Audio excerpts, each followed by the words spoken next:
যে ওয়ালিতুকমিলুল ইদ্দাতা ওয়ালিতুকাব্বিরুল্লাহ আলা মা হাদাকুম ওয়া লাআল্লাকুম তাশকুরুন। তোমরা রোজার মেয়াদ পূর্ণ জারি না থাকার কারণে নিরুপায় হয়ে আমাকে সুদ ঘুষ মিথ্যাচার এই অপরাধ থেকে আমি বাঁচতে পারি না। মূল কারণ হলো you have set of Islamic law আল্লাহ আইন যখন রাষ্ট্রে অনুপস্থিত থাকে পরবর্তী নাস সমস্ত মানবতার জন্য এটা হচ্ছে একটা আইন, হুদা মানে way of life, code of life, constitution, the balanced complete code of life হচ্ছে কোরআন। কোনো ভয়কে উপেক্ষা করে আমি শুধু আল্লাহকে ভয় করি, আমি খুদার জ্বালা পিপাসার কষ্ট সহ্য করে দেহকে কষ্ট দিই, আমি আল্লাহর আইন মানার ছেড়ে দিচ্ছি। আমার বৈধ স্ত্রী আল্লাহকে ভয় করে ইফতারির 1 মিনিট আগে আমি একটু পানি খাইতেছি না, খানা খাইতেছি, লক্ষ টাকা দিলে 1 মিনিট আগে আমি যেটা ভাঙতে রাজি না, কেন? আল্লাহকে ভয় বাড়ালো সে সকল কাম, এটাকে যে না বাড়িয়ে চাপালিয়ে রাখলো, জমিয়ে রাখলো, সে ক্ষতিগ্রস্ত। এটা আল্লাহ হচ্ছে। তাই শুধু আল্লাহকে বলে যায়, আর যেমন কামনা বাসনা পূরণ করার ব্যাপারে সে যখন আল্লাহর সীমা বলে যায়, তখন বেপরদা, হানাহানি, জেনা, ব্যভিচার, চরিত্রহীনতা, অনৈতিকতা, সর্বনাশা জোয়ারে বেঁচে যেতে থাকে যখন এই সেক্সুয়াল ডিমান্ডের উপরে আল্লাহ ভয় লাভ করে। তো এই যে দুটো পাপ কাজের রুটকে আল্লাহ তাআলা সিয়াম দিয়ে, রোজা দিয়ে কন্ট্রোল করেছে।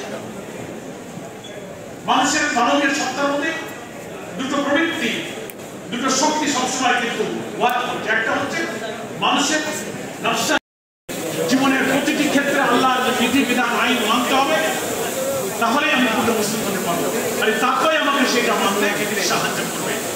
একটা কথা আমি আপনাদের কাছে প্রশ্ন করি, এই যে নফসকে নিয়ন্ত্রণ করে তাকওয়ার গুণকে হালাল হারাম ঠিক বেঠিক জুলুম ইনসাফের মৌলিক জ্ঞান মানুষকে ইলহাম করেছেন। কোনটা আল্লাহর ভয়ের জ্ঞান, কোনটা পাপের জ্ঞান, প্রত্যেকের মধ্যে আল্লাহ বেসিক ভাবে আল্লাহ একে ইনফর্ম করেছেন। এভাবেই তোমরা আল্লাহ শুকর গুজার করো।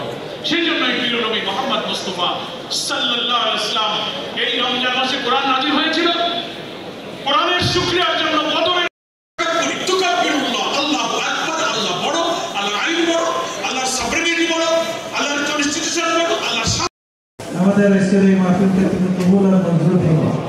আল্লাহ আমাদের জীবনের গুনাহ থেকে মাফ করে দাও। হে রব্বুল আলামিন, আমাদের সমস্ত গুনাহকে মাফ করে দাও। আল্লাহ আমাদেরকে ব্যক্তিগতভাবে, পারিবারিকভাবে, সামাজিকভাবে, রাষ্ট্রীয়ভাবে এই কোরআনকে প্রতিষ্ঠিত করার তৌফিক দাও। সিলেটের কৃতি সন্তান জামাত ইসলামী কেন্দ্রীয় সহকারী সেক্রেটারি জেনারেল জনাব এহসান মাহমুদ জুবায়ের, মঞ্চে উপস্থিত সম্মানিত জেলা আমির মাওলানা হাবিবুর রহমান সাহেব সহ বিশিষ্ট ব্যক্তিবর্গ এবং সুধীমণ্ডলী, মুরব্বিয়ানেরা, যুবক ভাইরা, সাংবাদিক বন্ধুগণ, আসসালামু আলাইকুম।